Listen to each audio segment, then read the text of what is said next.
afternoon, everyone. Good afternoon. As it is past 1:30, we'll ask you to go ahead and have a seat so we can get started. For those of you who may not know me, my name is Sam Adams-Lanham. I'm the Community Engagement Librarian here at the Barrington Area Library. Welcome, we're glad you're here. A couple logistical things I want to go over, which is basically the restrooms and the drinking fountains are out the door to the left when you leave this room.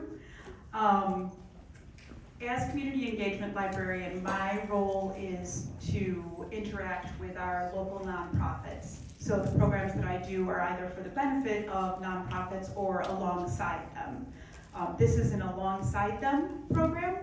Our partners for today's event is Delta Sigma Theta Sorority. We thank you very much for helping us to bring this to the community. The last thing that I will say, we're really excited you're here. We're excited that all of you care this much about the civic health of the Barrington area. In order for this day to be as productive as possible, we ask that you observe the guidelines that will be outlined shortly by Rebecca, so that there's no disruptions to the event. We are filming, so be aware of that. If you do not want your image on camera, don't walk in front of the mark over there. And a recording of this will be available, and I will share information to everyone who's registered about where to find that recording. It will also be listed if you go back and look at the calendar listing for this event. It will be there as well. So, with no further ado, I will introduce Rebecca, who is the hostess of this meeting.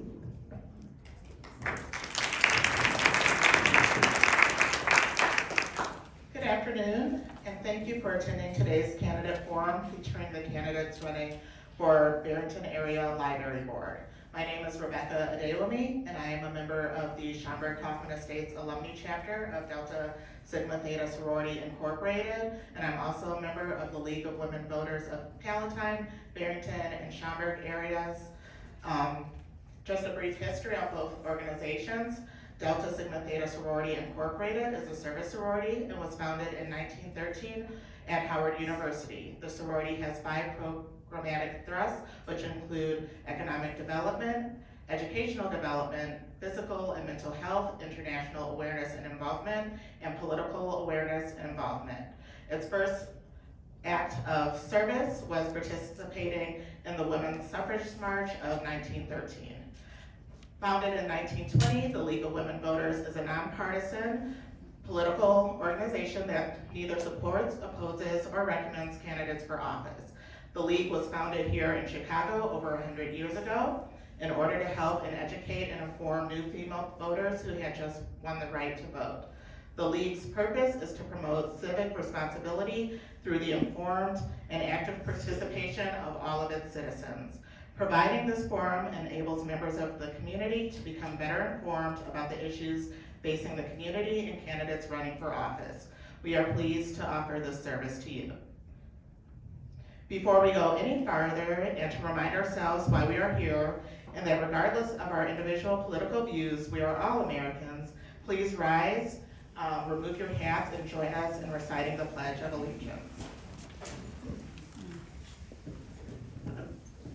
I pledge the allegiance to the flag of the United States of America and to the republic for which it stands, one nation, under God, indivisible, with liberty and justice for all. There is some general information that we want to share with you before we begin. Today's forum will be recorded for the League of Women Voters use in educating the public. A video of this forum will be available early next week on the League's voter website and also on the Barrington area website. The candidates have agreed to this. No campaign signs, buttons, or partisan materials are allowed in this room. No voice, image, or other duplication of the forum may be used by a candidate's representative or campaign in any campaign advertising. The League of Women Voters claims copyright ownership of all recordings or transcripts produced for this event and reserves the right to publicize this forum. All audience members are hereby advised that their image may appear in the forum video or photographs of the forum. To view the forum, please visit the League's website. We want to thank all of you for taking the time to attend this forum, and in order to help us stay within our time limits and out of respect for the candidates and your fellow attendees, we ask that you hold all applause until the end of the forum. No questions will be taken from the floor, and no interruptions, heckling, or other disruptions will be tolerated. At this time, we also ask you to take a minute to please silence your phones. We would like to extend our sincerest thanks to Sam Adams Laneham, head of the Community Engagement Team at the Barrington Area Library, and the library staff who helped make this forum possible. I am now pleased to introduce our moderator for today's forum, Dr. Sharon Cross. Dr. Cross is a member of Delta Sigma Theta Sorority Incorporated and has been trained by the Illinois League of Women Voters. We are very fortunate that she is able to be with us this afternoon.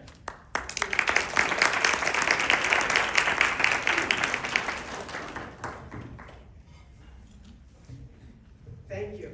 Can you hear me? Yes. Thank you. Good afternoon. It is my pleasure to be with you this afternoon to moderate this candidate forum.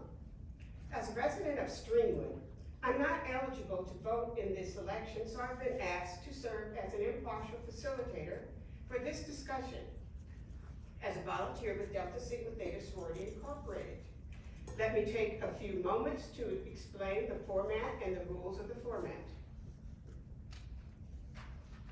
All of the candidates were contacted by mail, email, or phone and have agreed to abide by the ground rules provided by the League of Women Voters. They are as follows. Candidates have drawn numbers to determine speaking order. I will rotate this order during the forum for questions. Each candidate will have to answer every question. Candidate answers will be timed by a group of timers trained by the League. They will hold up a sign indicating how much time the speaker has left. Timers, please raise your sign so that everyone can see them. Thanks to our timers for their assistance this afternoon. Each candidate will have 2 minutes for their opening statement. Next, each candidate will have 1 minute to answer questions. I will repeat the question if necessary. Candidates will be given a 30-second and a 15-second warning. So please, quickly complete your thoughts before you see the stop card. Time limits will be enforced out of respect for all candidates. If needed, a rebuttal may be requested. Each candidate may use a maximum of 2 rebuttals. Rebuttals will be timed and limited to 30 seconds each. Simply raise your rebuttal card if you wish to speak. Finally, each candidate will have a 1-minute closing statement. Questions have been submitted by audience members at the time of registration, local civic organizations, and candidates themselves. Questions have been reviewed for clarity, appropriateness, and to avoid duplication.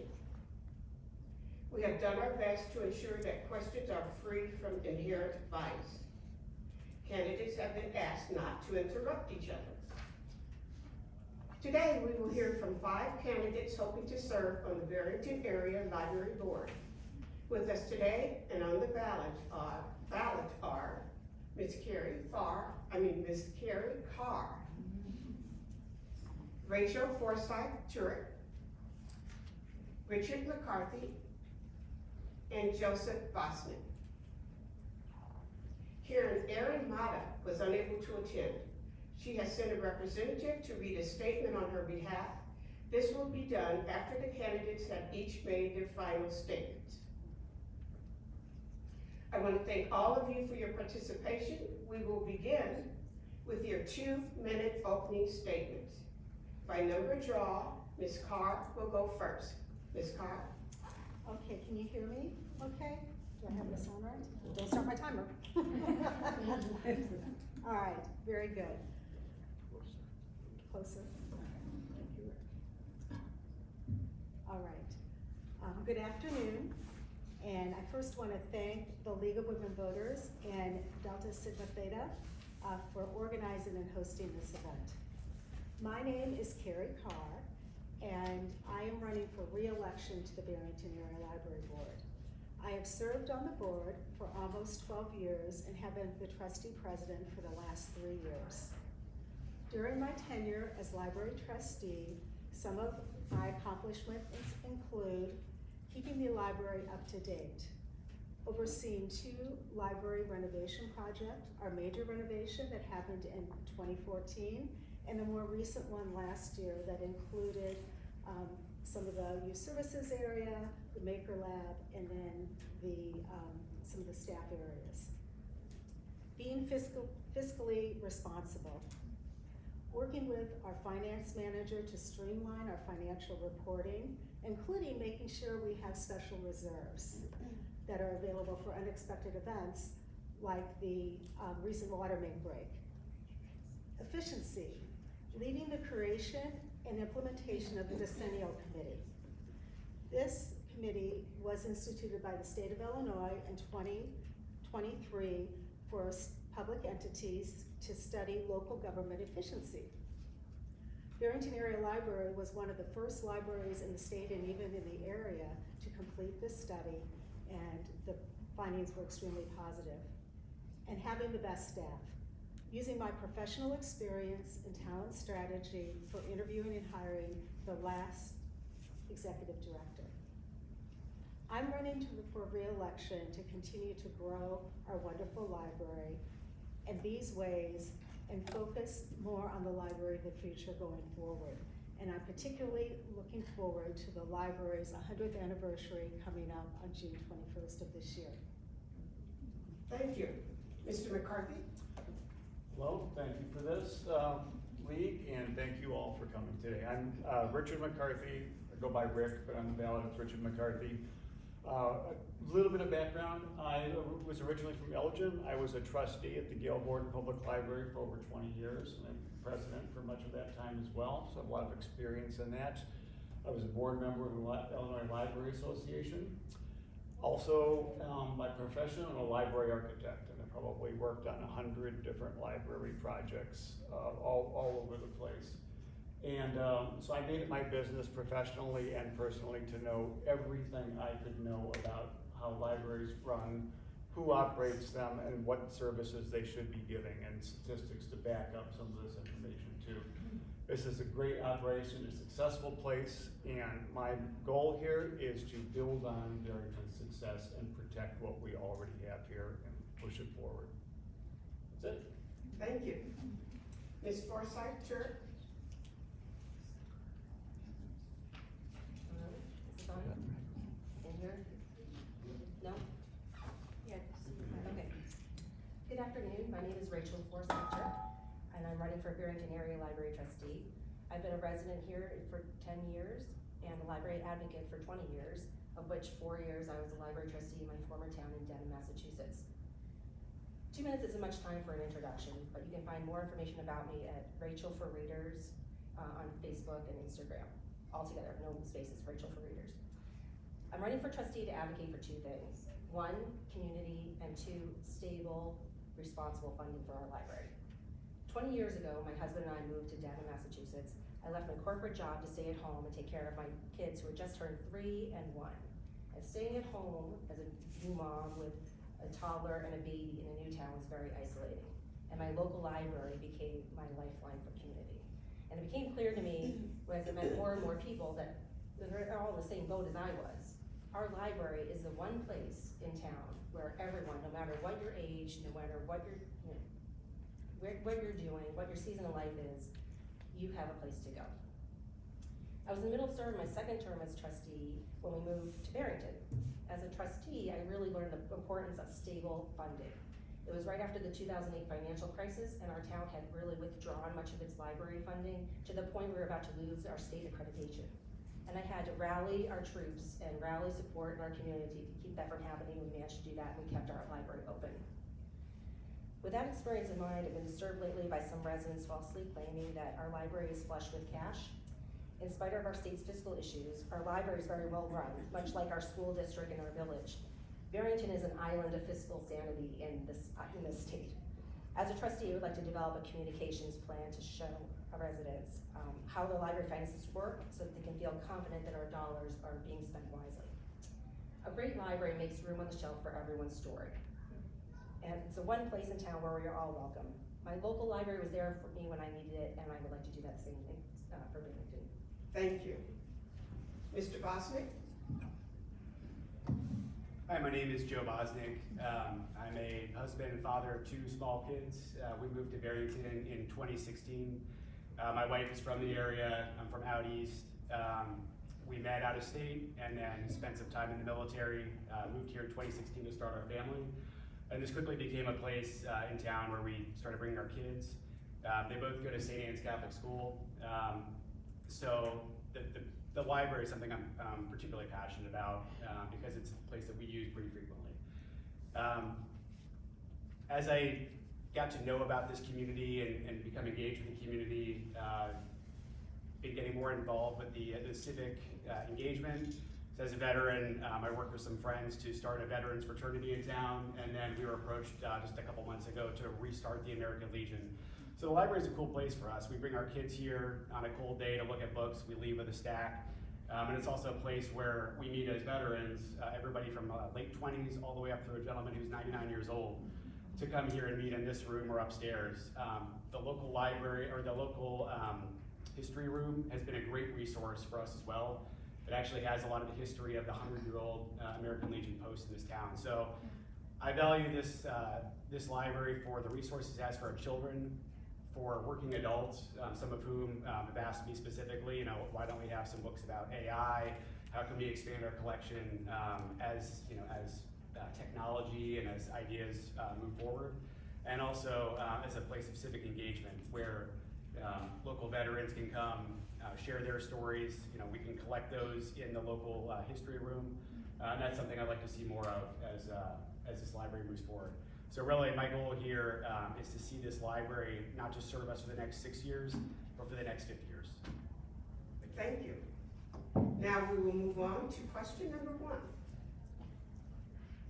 Do you have a library card? How long have you had it, and how often do you use it? Which services provided by the library or services do you use from the library? And we'll start with Mr. McCarthy. I do have a library card. Right next to my driver's license there and my draft card. So hold on. Okay, well, what was the second part? How long have you had it? How often do you use it? I've been in town for about 12 years. I've had the library card for 12 years. I use it all the time. I do a lot of online book reading too, on my iPad and such, so I'm constantly using it. I also make use of the makerspace here, which is really fun, I have to say. And so I'm always using one library service or another. Thank you so much.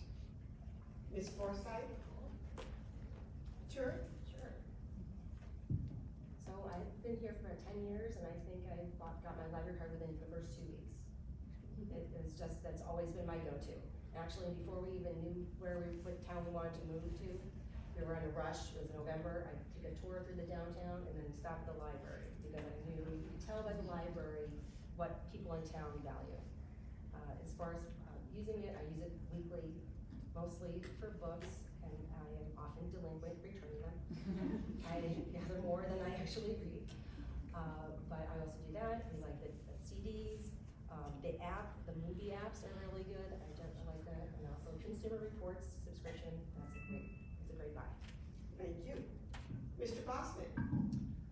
I believe I got my library card in 2016 at one of the community engagement events here in town. It might have been Cruise Night or the Farmers Market or something like that, but I typically use the app on my phone for that. It's really convenient. Between my wife or I, we're using it a couple times a month to check out books for our kids or for her, for us. I also like to use the Hoopla app. I'm on the road a lot for work, so it's nice to be able to load up a good, positive library book to listen to. to learn something new while I'm traveling. We also like to use the seed library here. And then I've been using the app and the website to register for the meeting rooms for the local Legion. Thank you. Ms. Carr? I've lived in Barrington for 27 years and had a library card for 27 years.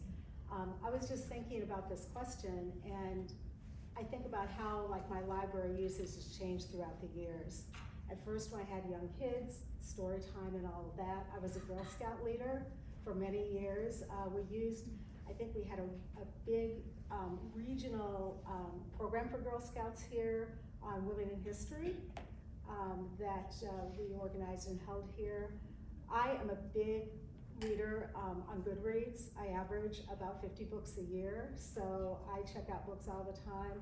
I'm really a fan of Libby. I listen to things much more, audiobooks much more these days. I also work from home, and so I use this facilities here if I have a full house, if people have come home, or we have power issues. I use the study rooms here. And then Joe mentioned the seed library. That's really become a great resource for me. Thank you. Next question. Which services provided by this library are well executed? Which ones need to be improved? And we'll start with Ms. Forsythe-Turner. One of the things I love about this library is that we have a customer service mindset, to the point where all of the staff members don't refer to people coming in as patrons. We are all customers in their mind. So they are very much customer focused when it comes to problem solving. No matter what you come in, they are willing to help you find what you need. And I think a great example of that was during the pandemic, how they pivoted to help deliver all kinds of services to all of us when we didn't know how, much of us didn't really know how to operate. And some of those services we keep today, like the pickup here, or like the outdoor learning spaces that they're trying to do. So that's one thing they really do well. Was the other thing? Which ones need to be improved? For improvement, the only thing I would say is that I would love to have more engagement when we first walk into the library, like more of a homey feeling as far as books that are offered, and also how to better access ebooks, make it a little bit more seamless. Thank you. Mr. Bosnick? Yeah, as far as what's well executed, I think it's overall very well executed. With the seed library this year, I think last year we didn't get many. There's I think plenty more this year, which is great. Great diversity of books on the shelves for my kids, for my wife, myself. Some feedback that I have gotten from some folks in the community, some neighbors, is that it's like the computer science section. I probably want to verify this for myself. What I'm told is some of the books are dated, 5-10 years old, which in computer technology is kind of ancient history. Had a specific request for more books about AI. So I think, maybe a little bit more proactive, responsive to changing trends, and then bringing in books to keep up with those things, especially on the technology space. And then another piece of feedback I've gotten from some other young parents is everybody has iPads and stuff in school now, so maybe have this as a checkout option in the kids section, not just open for everybody to use automatically. Thank you. Ms. Carr? The thing I think our library does really well is customer service, similar to what Rachel said. Every board meeting, the executive director shares what feedback that we got from customers, and if we were able to address it, or maybe if we were if for some reason we weren't, maybe an alternative or something we were going to do about it. So I do really feel our library is very strong on addressing our customer base. One thing that I would focus on would be, again, some maybe more enhanced communication about all these wonderful things that we do. We share this information via social media. I know it's on our sites, etc. Maybe there's a way to put a video board right in front when you're coming in that could change and share all these wonderful statistics and feedback, etc. With our patrons as they walk in. Thank you. Mr. McCarthy? Having worked with lots and lots of libraries, I've become kind of a connoisseur of both library facilities and library staffs. And I have to say that in both senses, Barrington Area Library is really a leader in both those. They got a wonderful staff here and a really good, I would say, really good facility. In my own use of it and from things I've heard from people, one of the biggest things that I personally want to see improved is a greater selection of e-materials. As I said, I read a lot of my books on it, and there's a lot of them aren't available, and I think that needs to be put. And I'd like to see, I love the maker space, the maker lab there. I think it's a wonderful thing, a great learning tool for 21st century skills and such. I'd like to see that pushed and become even bigger with more offerings. Thank you. Next question. Does the board have a role in selecting library books, publications, online materials, and programs? If so, what is that role? If not, whose role is it?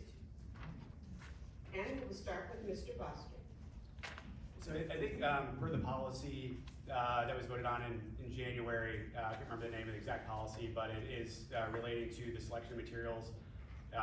There is a policy regarding selection of materials. It's laid out in bullet point form. It's like 4 pages. And that is executed by the executive director along with the libraries who reported to him. So I think that's how that works. I mean, personally, I like to see a nice wide variety of materials here, and I think that policy does address that. Thank you. Ms. Carr. Who actually selects our materials? That is up to our library staff members, our department heads, and our library staff select our materials, our resources, and this is based on selection criteria from the American Library Association, and it includes such points as relevance, credentials of the author, reviews, popular demand, and timeliness. What's the board's role? Is if someone challenges any resources, that challenge goes first to the executive director and the department head and the staff member who selected that resource. And they make a decision.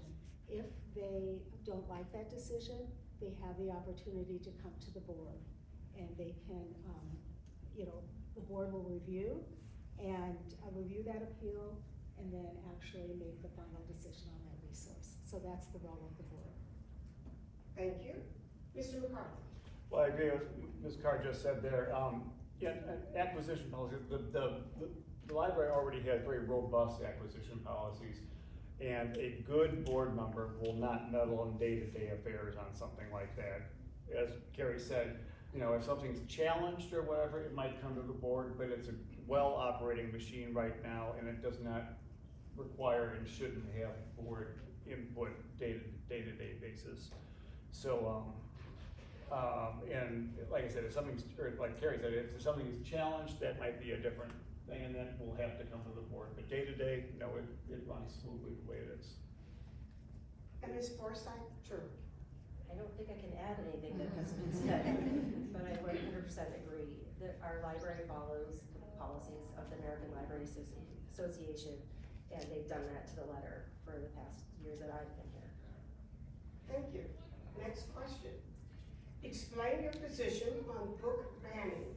How should this library district respond to requests to ban books? Okay. Ms. Carr. Let me, I think I'd like to answer this by sharing a story. I am the daughter of a same-sex couple.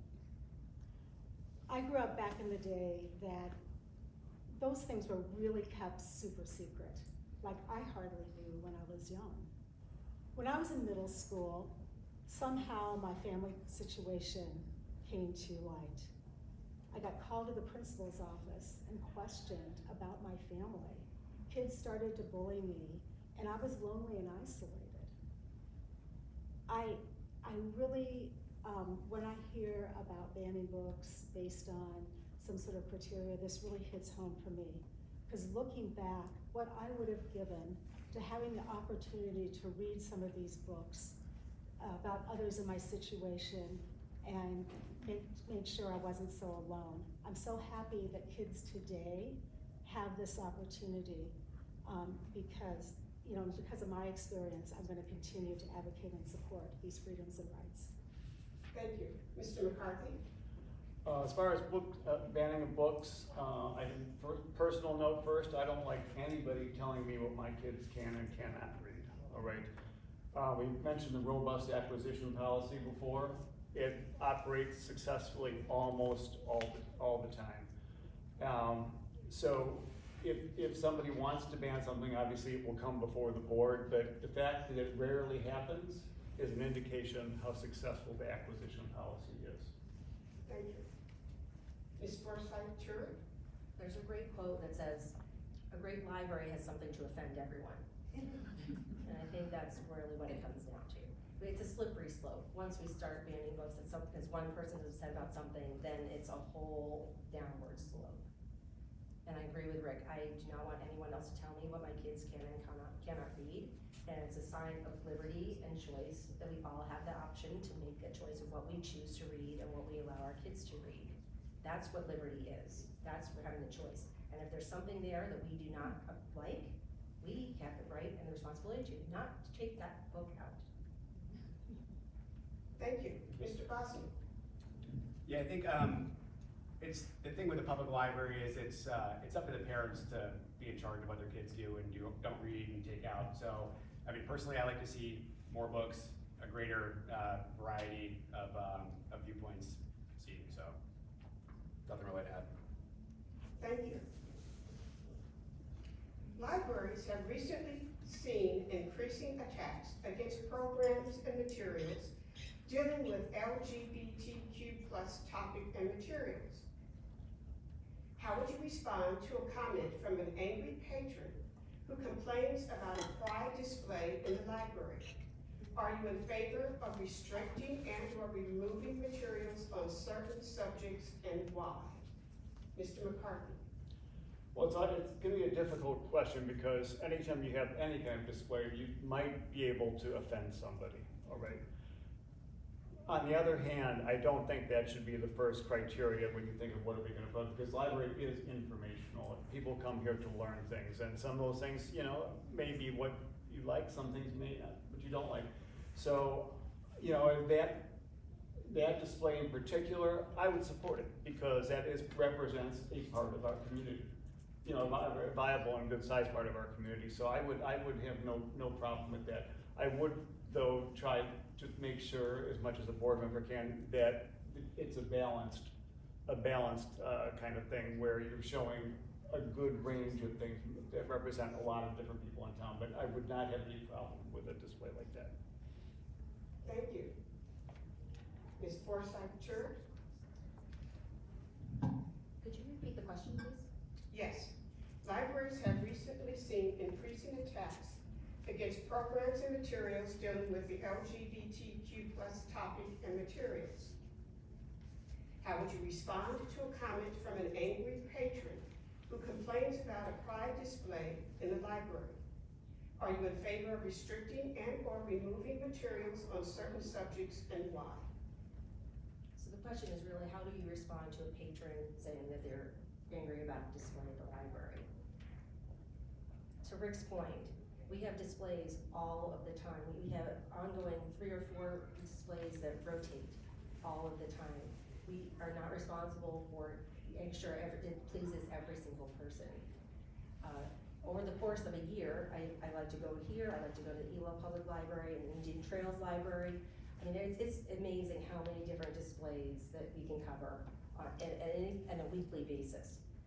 So I would encourage that person to acknowledge there are people in our community. These are people in our community, they're tax-paying residents, they deserve to be seen. There's a place on the shelf for everyone's story. Thank you. Mr. Bosnick? Again, I think it comes back to, as parents, we have to be responsible for what our children are accessing and have access to when we come into a public library. Like everybody said, this is a place for all. Now, me as a parent of a couple kids in Catholic school, one thing I would like to see a little more balance. Like this morning on the way to church, my daughter was reading a little saint book, short vignettes, and she said, Dad, I really like to learn about the women's saints, the girl saints.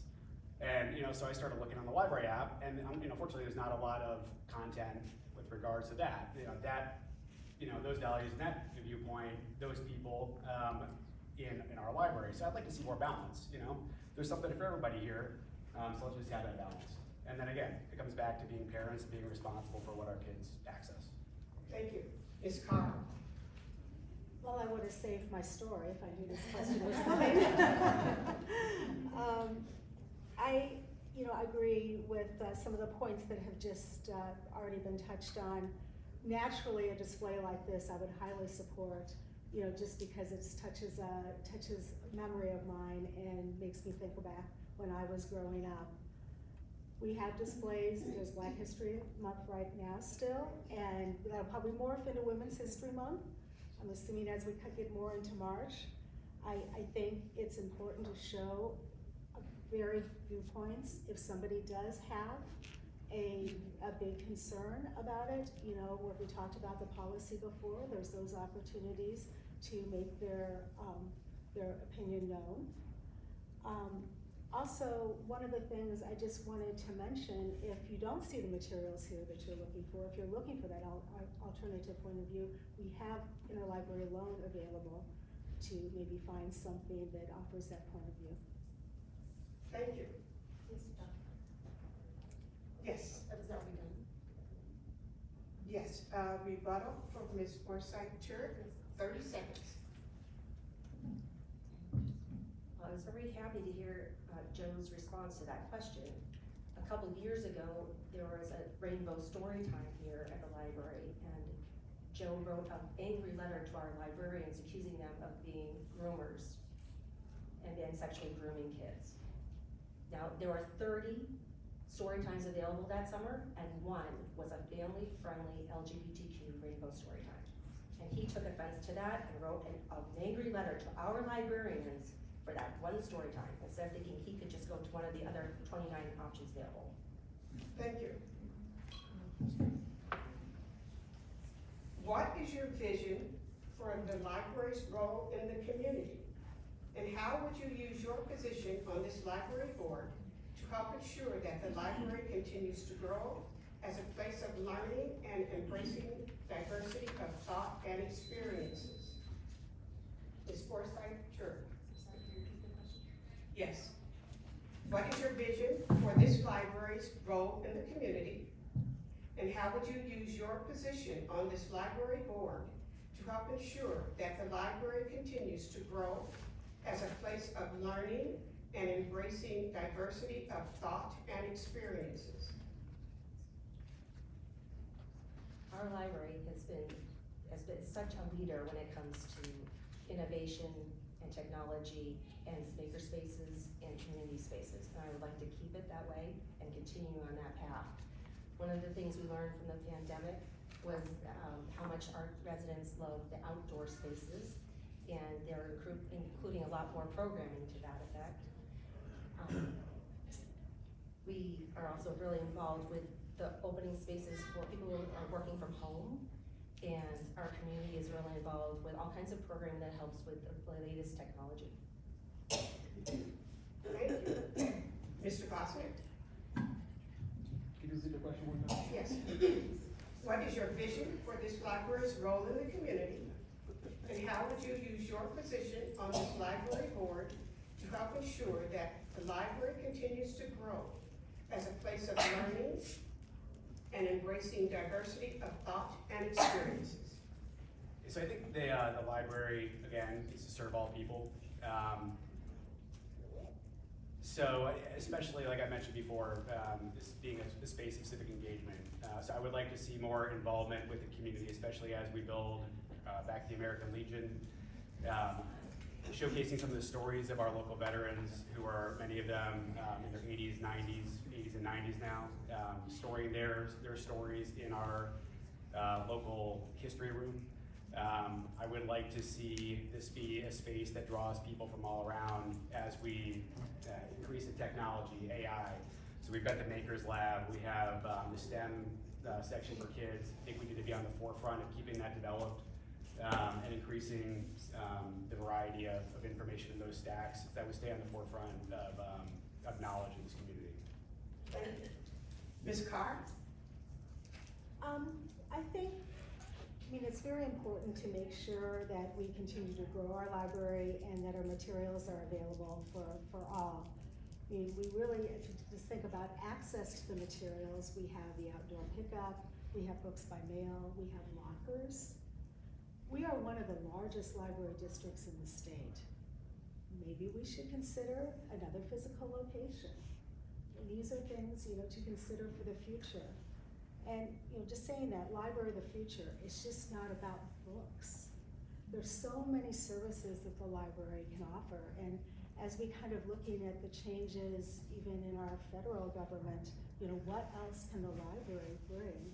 And so I would suggest really involving our community liaison librarian, continue to reach out to the community, whether through surveys and through her contacts with our community partners, and to find out what other services we can bring in here, just besides, books and programs. Mr. McCarthy? I think there's two fundamentally important parts of our role in the community.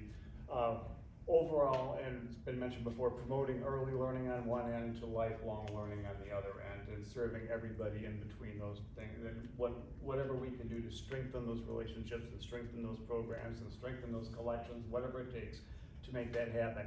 But as important as that, I view the library as kind of the porch of the community, a place that people can come and actually gather and be together. And looking at events and things going on here that actually pull people together into one room, people with different viewpoints and such. I think there's almost nothing that our country needs more right now than that, and whatever we can do to promote that. Thank you. What budgetary issues will this library district confront during the next 4 years, and what measures do you support to address them? Mr. Bostic. So I think when looking at the budget materials, there's a couple of things here. I think we need maybe call radical transparency on how the budget is done here. You can peruse the section in the for the trustees and the board on the meeting minutes. They're rather vague when it comes to voting for the levy and that sort of thing. So some of the documents that I've seen show us having about a $9 million surplus. Now, we absolutely need to have money saved for things like water main breaks, for opportunities to grow, keeping up with the selection on AI, computer technology. But we need to be responsive to taxpayers, and so I think we should be making those meetings, the minutes for the actual budget committee meetings, open to the public to see those discussions, so that we know how much money we realistically have and how much we realistically need. We need to have a well-funded library, but we need to have more community involvement, engagement on the amount of money that we're asking our patrons to give. Thank you. Ms. Carr? All right. If anyone wants to come and watch how we actually go through the budget and the tax levy, our meetings are open, so please do attend those meetings. I want to address one thing about our library situation with our finances. We have a special reserve fund. That fund, as of our January financials, is $3.7 million. It's highly recommended by the American Library Association for libraries to have 3 to 12 months of special reserves for unexpected expenses. So we are right even on the lower end of that. So we're in line with the policy, but maybe on the lower end of that. Why? Because unexpected things happen. Cook County a couple of years ago went through a financial transformation, and we did not have funds. Our revenue was not available. So we had to rely on those special reserves to run the library. Thank you. Mr. McCarthy? One of the tools I developed as a library architect was a way of analyzing library operations statistically to see how they fit in with their peers. And so before I embarked on this, I ran the numbers for this library just to see what I might be getting into there. And I can say that based on my findings there, the library is spending about the appropriate amount of money for a community this size. The facility's about the right size for this community. The collection's about the right size. So at the moment, it's good. And I think the transparency is fine if people, like Carrie said, are willing to come to the meetings and listen. I think so. I personally don't see a problem there, and I think it's in good shape at the moment, and I think if we can keep it on track with the direction it's going, I think it'll continue to be a successful library. Mr. Oh, sorry. Bosnick, You are- rebuttal, 30 Oh, seconds. I'm sorry. Do we all Oh, get I'm to- sorry. Oh, yeah, sorry. Mrs. Forsythe, Turin. So to follow up with what Carrie and Rick both said, and also Joe, it is confusing. We have $9 million operational budget. It's not extra. That's our operational budget. That pays for our salaries, that pays for our building, that pays for our resources. And then we have a little extra, to Carrie's point, for cash flow purposes. And it's well within our library policy. But to Joe's point, it's not very clear. It is confusing. And so it's really confusing to the public. And one of the things I would like to do, I was experience as a marketing communications professional, try to get that information out to the public in a way that's easier to understand. Because it's not simple, and it's not, people are interested. And I think if we gather more support for our community, they will have more confidence that we are spending their dollars wisely, but they'll also have a better understanding of how our library funding works. Mr. Bosnick, 30 seconds. Yeah, I just want to clarify one point. Okay, so absolutely, people can come to the meetings. I think we're one of the only entities in town that doesn't live stream or record the meetings. I think more information is better. You know, it can be confusing to find this stuff. I went looking for the meeting minutes for the budget committee meeting, and they weren't there. Then in the full committee meeting, there was a vote, but no discussion of that information. I think that meeting lasted 21 minutes. So I'd like to see live streaming and recording and then detailed transcripts that you can get that with ChatGPT these days. Thank you. Last question. How will you determine what is most important to your constituents? Ms. Carr. Is that me? Can you repeat the question? Sorry, I got sidetracked there. Yes. How will you determine what is most important to your constituents? How would we determine what's most important for our constituents? I think we're doing a couple of things, but there's probably more that we could do as well. We continue to get feedback from our customers and address it. I think that's very important to do. I think it's very important for us to work within our community. We have many community liaison partners, many clubs, etc., within the community that our community liaison librarian works with. We need to continue to hear from them and work with them, because things keep, our audiences keep changing. I think we heard a statistic just recently that 47% maybe of our school age population is diverse. And that, when you think about this community, that is totally different than I think many of us think of Barrington. So just with that statistic in mind, I think we need to continue to work with our school districts to find out ways that we could better reach those folks. Thank you. Mr. McCarthy? I think there's different ways to look at it, like, because I come from a slightly different background there, like, other than listening to people, which is the most important thing to do. One of the things I like to do when I work with different libraries, including this one, is go back and look and see what people are actually doing at the library. Like, I look at the numbers here, something is going through the roof. I mean, like small group meeting rooms are one of the most important things here. So when it comes time to talk budget, like where are we gonna put the money for this next year or something, I'm gonna look at that and say, hey, I think we could support a couple more of these things just based on what people are using. The other thing is letting people know that there are ways to talk to the board. If they're, make sure they understand that they can get on the website and send notes to people on the board, because people may not even understand that they can do that. But really, it's just keeping an open ear, number one, I think, seeing what you hear on the street. Thank you. Ms. Forsythe-Turk? To reiterate what everyone else has said so far, listening is really key to all the different members of our community, and I think our librarians do an excellent job of that. They want to provide programming that people want, so they are very much on top of that. In addition, I have been, past 5 years, I've been part of Be Strong Together, which is a great collaboration in town that works with both parents and students and teachers and their whole community, police officers, local hospitals.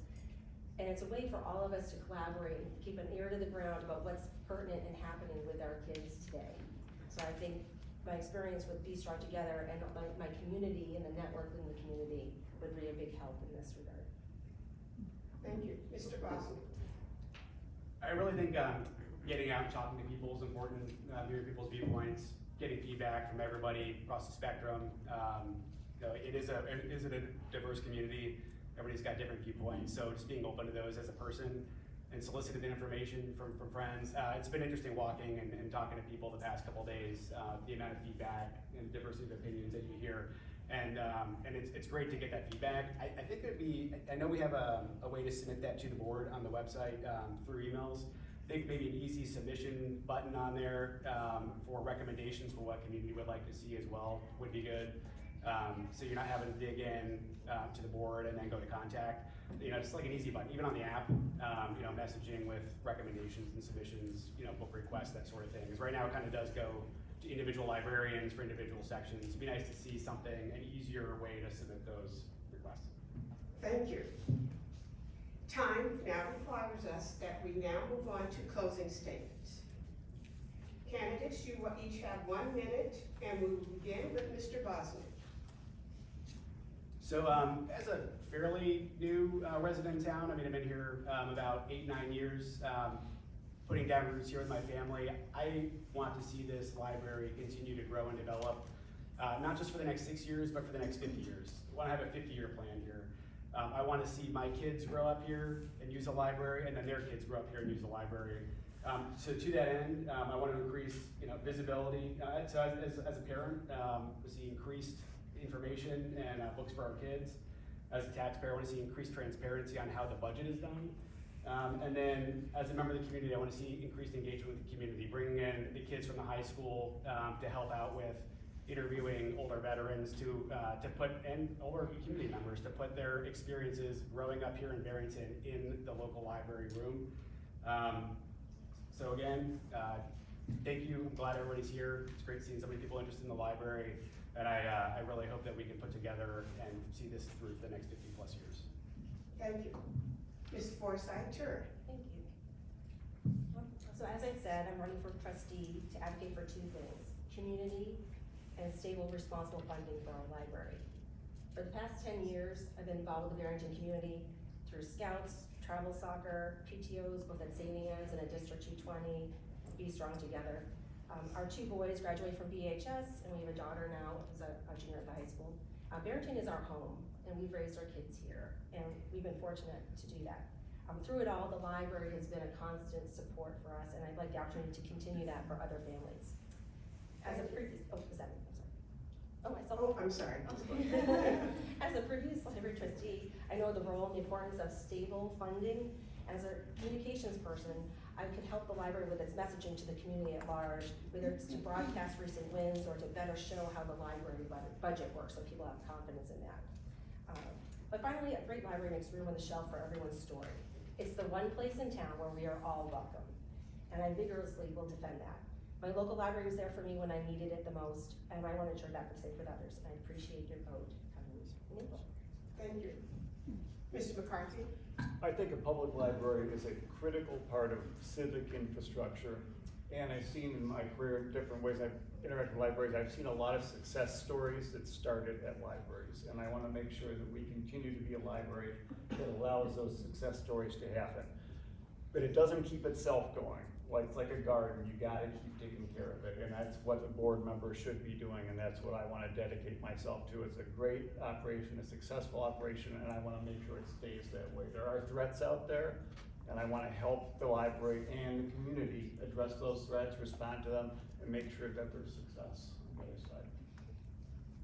Thank you. And Ms. Carr. All right, I'm running for re-election, so this is a little bit different than the other ones, the other candidates that thinking about ways that we can continue to grow this library. One thing that we did not touch on is the space around our library. There is so much opportunity with our outdoor spaces and things that we could do with teaching libraries outside. We've got even a diverse landscape here. And maybe, with a teaching library with some of the marsh areas, etc. Additionally, I do advocate for making sure we have the appropriate funding to maybe to take this library forward another 100 years at least, since we're having our 100th anniversary coming back up in June. So we need to do that. I would want to do that, and then to make sure that we have diverse collections available for all. There are 3 open positions on the library board. Between Rick, Rachel, and myself, we have over 40 years of experience, so we'd appreciate your support. Thank you. As explained before, Erin Mata was unable to be with us today. So according to League of Women Voters policy, Ms. Mata may submit a statement that will be read by her representative. This statement is limited to 3 minutes, which is combined total of the 2-minute opening statement and the 1-minute closing statement given by the other candidates. The same timing rules will apply. If the statement is longer than 3 minutes, you will see a stop sign. We ask that you complete your statement and then stop speaking. Will Ms. Mata's representative come to the podium and read the statement?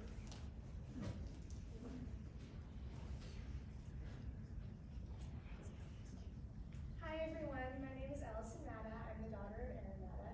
Thank you for the opportunity to read my mom's candidate statement in her absence today. My mom was a stay-at-home mom for me and my younger brother and sister.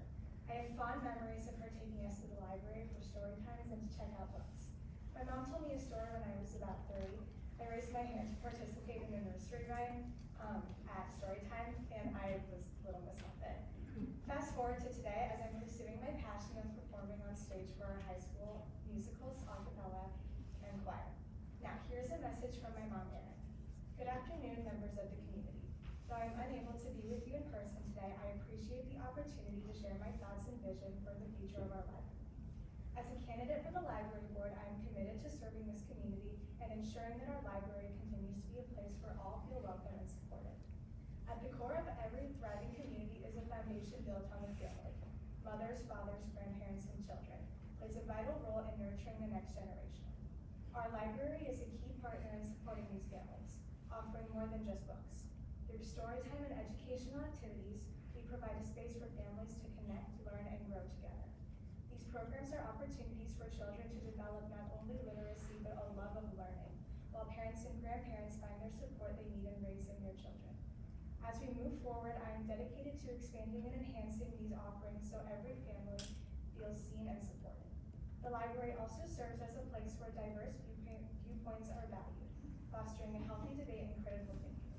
It is essential that we provide a balanced range of perspectives, especially at a time when certain ideologies can sometimes go unchecked. By encouraging open dialogue and presenting multiple viewpoints, we ensure that our library remains a space of intellectual growth, not one of division or bias. Transparency is another key pillar of my vision. It's important that the library remains open with the community about how we manage our resources, from the budget to financial decisions to board meetings. The trust of our community is built on clear communication and accountability, and I am committed to upholding that trust every step of the way. Lastly, as we navigate the challenges of the present, I believe it's important to ground our decisions in enduring values, those of truth, integrity, and respect. I'm committed to upholding these principles, ensuring that the library remains a place of warmth, wisdom, and service to all. Thank you for your time and consideration. I look forward to the opportunity to contribute to the continued success of our library and community.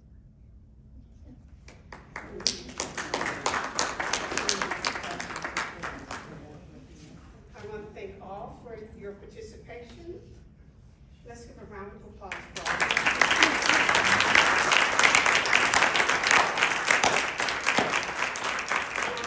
I will turn the mic back over to Rebecca.